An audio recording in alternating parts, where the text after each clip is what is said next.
estamos vivendo os últimos dias da história desse mundo. Os últimos dias.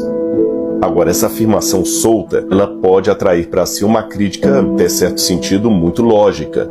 Como é que você pode afirmar isso?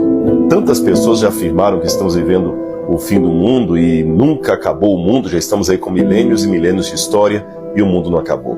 Como é que eu posso dizer então que afirmar agora, em pleno século XXI, que é o fim do mundo, pode ser realmente o indício que estamos nos últimos dias da história desse mundo? Como é que eu posso afirmar o que tem hoje, que eu poderia dizer assim, isso aqui tem hoje e que não tem em época alguma do mundo? Bom, para responder a isso, eu vou à Bíblia. Então vou deixar bem clara a minha pergunta aqui. O que eu teria hoje de único nessa geração que eu estou vivendo, que você está vivendo, que eu posso dizer, não, isso aqui não havia em nenhuma geração passada, somente hoje. E isto que só existe hoje é um claro indício que estamos vivendo os momentos finais da história desse mundo. Então eu tenho que encontrar algum elemento que seja ao mesmo tempo bíblico, uma profecia bíblica, e ao passo que seja uma profecia bíblica, algo que eu só encontre hoje e em nenhuma outra parte da história antiga.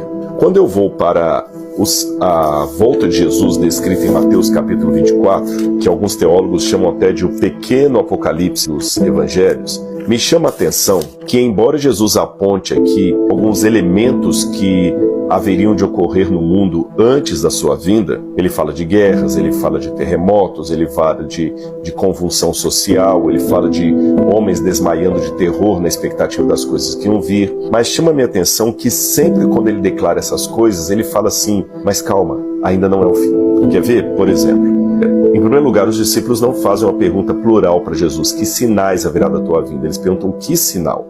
Olha aqui, Mateus capítulo 24, versículo 3. Tendo Jesus se assentado no Monte das Oliveiras, os discípulos dirigiram-se a ele em particular e disseram, dize-nos, quando sucederão essas coisas? E qual será o sinal de tua vinda e do fim dos tempos? O sinal, tá bem? Embora também tenho que deixar claro que em Lucas, já não na pergunta dos discípulos, mas na fala de Jesus, a palavra sinal aparece no plural. Haverá sinais no sol, na lua e nas estrelas, mas pelo menos na versão de Mateus ela está no singular.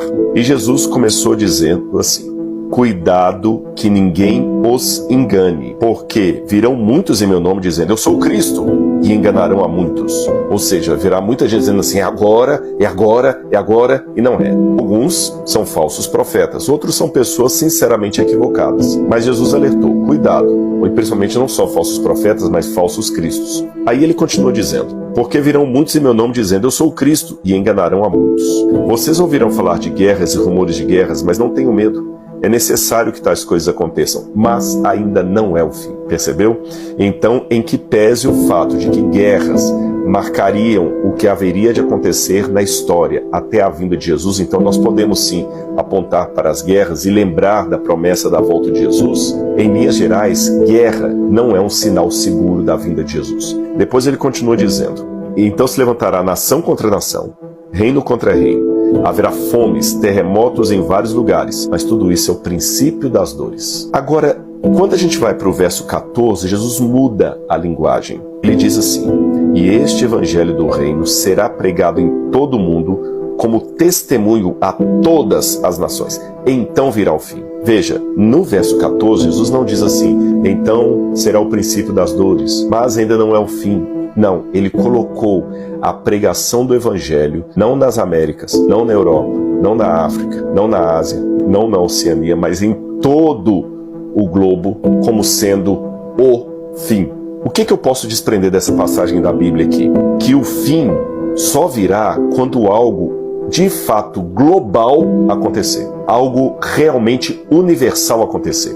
Mesmo porque a volta de Cristo é descrita como um evento universal. Então aparecerá no céu o sinal do Filho do Homem, e todas as nações da terra se lamentarão e verão o Filho do Homem vindo nas nuvens com poder e grande glória. Ele enviará os seus anjos com grande som de trombeta, e esses reunirão seus eleitos dos quatro ventos de uma a outra extremidade dos céus. Veja, se a volta de Jesus será um evento universal, o mundo inteiro vai ver e vai se posicionar diante da vinda dele, porque diz aqui, todos os povos da terra se lamentarão e verão o Filho do Homem. Então, o que eu deduzo de Mateus 24, 14 e 24, 30? 3 coisas eu já deduzo aqui. Em primeiro lugar, embora, repito, em que pese a ocorrência de guerras, terremotos e fomes até a volta de Jesus, ele falou que isso haveria de acontecer, o verdadeiro sinal de que agora chegou o tempo não é algo como guerra, como terremoto.